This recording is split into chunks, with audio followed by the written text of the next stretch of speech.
Okay, continuing. Abraham's visitors. The Lord appeared to Abraham by the oak of Mamre. As he sat in the entrance of his tent, the day was growing hot. Looking up, he saw 3 men standing near him. When he saw them, he ran for entrance to the tent to greet them, and bowing to the ground, he said, "Sir, if it please you, do not go up past your servant. Let some water be brought, and that you may bathe your feet and rest under the tree. Now that you have come to your servant, let me bring a little food that you may refresh yourselves, and afterward you may go on your way." "Very well," they replied. "Do as you have said." Abraham hurried into the tent to Sarah and said, "Quick, 3 measures of bran flour, knead to it, and make bread." He ran to the herd, picked out a tender choice calf, and gave it to his servant, who quickly prepared it. He then got some curd to milk, as well as the calf that had been prepared, and set these before them, waiting on them under the tree while they ate. "Where is your wife Sarah?" they asked him. "There in the tent," he replied. One of them said, "I will return to you about this time of year, and Sarah will then have a son." Sarah was listening at the entrance of the tent just behind him. Now Abraham and Sarah were old, advanced in years, and Sarah had stopped having her menstrual periods. So Sarah laughed to herself and said, "Now I am worn out, and my husband is old. Am I still to have sexual pleasure?" But the Lord said to Abraham, "Why did Sarah laugh and say, 'Will I bear a child as old as I am?' Is anything too marvelous for the Lord to do? At the appointed time, this is the time of year. Next year I will return to you, and Sarah will have a son." Sarah lied, saying, "I did not laugh," because she was afraid, but he said, "Yes, you did." Abraham intercedes for Sodom. When Abraham walking with them to see on the way, the men set out there and looked down toward Sodom. The Lord considered, "Shall I hide from Abraham? What am I about to do? Now that he has become great and mighty nation, all the nations of earth will find blessing in him. Indeed, I singled him out that he may direct his children and household in the future to keep the way of the Lord by doing what is right and just, so that the Lord may put effort into Abraham and the promises he made about him." So the Lord said, "The outcry against Sodom and Gomorrah is so great, the sun grave, that I must go down, see whether or not the action's as bad as the cry against them comes to me. I mean to find out." As the men turned and walked on toward Sodom, Abraham remained standing before the Lord. Then Abraham drew near and said, "Will you really sweep away the righteous of the wicked? Suppose there were 50 righteous people in the city. Would you really sweep away and not spare the place for the sake of 50 righteous people within it?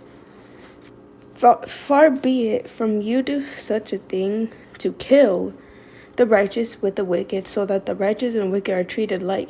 Far be it from you. Should not judge of all the world that is just, do what is just." The Lord replied, "I find 50 righteous people in the city of Sodom. I will spare the whole place for their sake." Abraham spoke up again. "See how I am presuming to speak to my Lord, even though I am only dust and ashes? What if there are only 5 people less than 50 righteous people? Will we destroy the whole city because of those 5? "I will not destroy it," he answered, "if I find 45 there." But Abraham persisted, saying, "What if only 40 are found there?" He said, "I will refrain from doing it for the sake of 40. He said, "Do not let my Lord be angry if I go on. What if 30 are found there?" He replied, "I will refrain from doing it since I can find 30 there." Abraham went on, "Since I have thus presumed, speak, Lord. What if there is no more than 20? "I will not destroy it," he answered, "for the sake of 20. But he persisted. "Please do not let my Lord be angry if I speak up for the last time. What if 10 are found there? For the sake of the 10, he replied, "I will not destroy it." The Lord departed as soon as he had finished speaking with Abraham, and Abraham returned home. Destruction in Sodom and Gomorrah. 19. The 2 angels reached Sodom in the evening, as Lot was sitting at the gate of Sodom when Lot saw them. He got up to greet them, and bowing down his face into the ground, he said, "Please, my lords, come aside to your servant's house for the night and bathe your feet. You can get up early and continue your journey." But they replied, "No, we will pass the night in the town square." He urged them so strongly, however, they turned aside in his place and entered his house, prepared a banquet for them, baking unleavened bread, and they dined. Before they went to bed, the townsmen of Sodom, young old people, all the people of last minute surrounded the house. They called to Lot and said to him, "What of the men who came to your house? Bring them out to us. We may have sexual relations with them." Lot went out to meet them and at the entrance. He had shut the door behind him and said, "I beg you, my brothers, do not do this wicked thing. I have 2 daughters who have never had sexual relations with men. Let me bring them out to you, and you may do to them as you please, but do not do anything to these men, for they have come under shelter of my roof." They replied, "Stand back, this man." They said, "Come here as presenting an alien. Now you dare to get orders. We will treat you worse than them." With that, they pressed hard against Lot, moving too closer to break down the door. But his guests put out their hands and locked them inside with them and closed the door. They struck the men at the entrance of the house, small and great, with such blinding light they were utterly unable to find the doorway. The guest of Lot said, belongs to your son-in-laws, your sons, your daughters, who all belong to your city. Take them away from this place. We are about to destroy this place." The outcry reaching the Lord against those who was so great the Lord has sent it to destroy it. So Lot went out to spoke to his sons-in-law who had contracted marriage with his daughters. "Come on, leave this place," he told them. But the Lord is about to destroy the city. His sons-in-law thought he was joking. As dawn was breaking, the angels urged Lot, saying, "Come on, take your wife with you and see your daughters who are here. You will be swept away in punishment in the city." When he hesitated, the man, because of the Lord's compassion for them, he seized his hand and the hands of his wife and his 2 daughters and led them to safety outside the city. As soon as they had brought them outside, they said, "Flee for your life. Do not look back or stop anywhere in the plain. Flee to the hills at once. You will be swept away." "Oh, my lords," Lot replied to them, "you have already shown a favor to your servant, doing me the great kindness of saving my life. I could not flee to the hills, or disaster would take over and kill me. Look down this town." Sorry, my dogs are messing with something. "Look, this town is near enough to escape. It is only a small place. Let me fit there. It is not a small place to save my life." "Well then," he replied, "I will grant you this favor too. I will not overthrow the town you have mentioned. Hurry, escape there. I cannot do anything until you arrive there." This is what the town is called Zor.